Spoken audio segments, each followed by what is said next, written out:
donc là, nous allons vous montrer en fait l'étape que vous avez à suivre lors de votre première inscription. C'est une étape assez importante puisque en fonction des choix et des sélections que vous allez faire, donc votre dossier va être déjà pré-paramétré. Alors nous allons vous montrer comment ça fonctionne. Là, j'ai passé les 2 premières étapes où on vous demande vos identifiants, donc adresse mail, nom, mot de passe. Après, vous arrivez donc sur cette page-là qui est assez importante. Donc vous rentrez le nom de votre société et là vous rentrez votre forme juridique. Donc dans les formes juridiques, on en a plusieurs. On a la société, la micro-entreprise, qui s'appelle l'auto-entreprise maintenant, nom propre, profession libérale, association, nom propre, entreprise individuelle.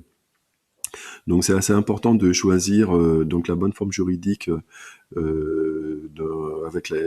laquelle vous exercez, puisqu'en fonction de ça, en fait, votre dossier va créer des rubriques spécifiques. Alors en fait, je m'explique.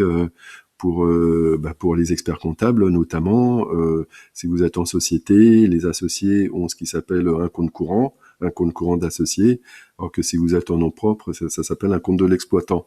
Donc pour l'utilisateur novice ou l'utilisateur courant, en fait, c'est transparent, mais les rubriques, en fait, vont être déterminées en fonction du statut juridique que vous aurez choisi. Alors après, bon, il n'y a pas de panique, hein. Après, une fois que votre dossier est créé, ça peut être modifié, mais c'est bien dès la première connexion de choisir votre bonne forme juridique. Bon, a priori, c'est pas trop compliqué, hein. Les gens connaissent société, micro-entreprise, nom propre, etc.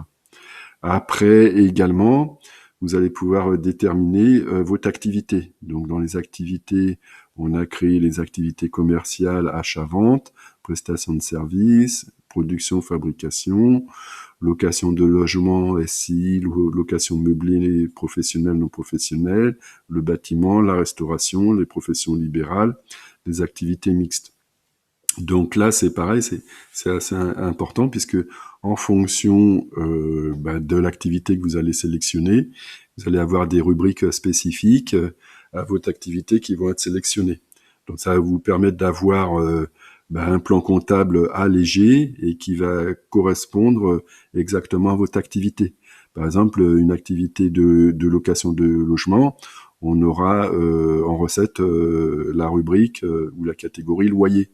C'est pas la peine d'avoir toutes les catégories de l'ensemble des activités. Également pour les professions libérales, on aura les honoraires. Pour les prestations de services, on aura prestations de services, on n'aura pas besoin d'avoir tous les autres activités et les autres plans comptables, production, fabrication, etc. Donc c'est également important de bien choisir votre activité pour générer par défaut vos bonnes rubriques. Donc sachant, comme on disait tout à l'heure, pas de panique, si jamais vous vous êtes trompé, ça peut être changé. Là, vous mettez la date de clôture de votre exercice. Et autre paramètre important, c'est si vous êtes assujetti ou non à la TVA, puisque si vous êtes en franchise de TVA, par exemple, la TVA se calculera pas sur les catégories. C'est pas la peine que ça se calcule puisque vous n'avez pas de TVA. Et également la vente au comptant. Alors la vente au comptant, en fait, c'est pour les commerçants, donc au besoin d'enregistrer leurs recettes quotidiennes, donc qui tiennent leurs recettes sur une caisse. Et donc dans le logiciel, ça va créer donc un menu spécial pour que les commerçants puissent enregistrer leurs recettes quotidiennes dans le logiciel. Voilà, donc c'est important de rentrer tout ça. Donc une fois que vous avez saisi tout ça, là, vous allez pouvoir sélectionner vos banques. Et alors les banques, donc on a plus de 350 banques. Le logiciel, donc il est agréé par la CPR, la Banque de France. Donc il y a énormément de conditions à respecter pour pouvoir être agréé. Et donc le Mister Compta remplit tout le cahier des charges. Là, vous voyez, donc c'est indiqué un peu plus bas. notamment pouvoir supprimer son compte à tout moment, effacer les données, etc. Donc l'autre aspect, c'est que l'accès au compte bancaire est en lecture uniquement, hein, donc on peut faire aucune opération, c'est totalement interdit. Si par contre vous voulez pas donner l'accès à votre banque et rentrer vos identifiants bancaires, vous pouvez demander à votre banque de créer un sous-compte spécifique avec des droits limités.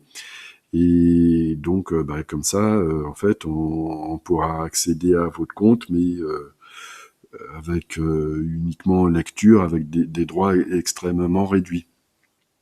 L'autre point important, c'est que il est possible que la connexion ne marche pas du premier coup, parce que pour certaines banques, par exemple la BNP, il faut faire une intervention sur son compte bancaire pour donner les autorisations. Donc vous inquiétez pas, si ça marche pas du premier coup, vous pouvez nous contacter et puis on vous dira en fait quelle manipulation il faut faire pour faire fonctionner la synchronisation. Donc voilà, donc vous sélectionnez votre banque, hein, il y en a énormément. Il y a notamment les banques nouvelles, Conto, Manager One, etc. Donc vous cochez et puis après ça va se synchroniser avec votre banque. Bon, voilà en résumé. Donc bien faire attention à vos activités, vos formes juridiques, sachant que ça pourra être toujours modifié. Sélectionnez vos banques, sachant que si vous n'êtes pas confiant, vous pouvez demander à votre banquier d'ouvrir un compte spécifique, et puis que si ça fonctionne pas du premier coup, nous contacter pour qu'on trouve la solution pour y remédier. Voilà, donc pour la première connexion. Après, je vais pas continuer. Après, vous verrez apparaître en fait votre compte synchronisé avec, comme sur un relevé de banque, l'ensemble de vos opérations. Donc, vous pouvez voir les vidéos suivantes et qui servent aussi de tutoriel là, pour voir comment ça fonctionne. Voilà, merci.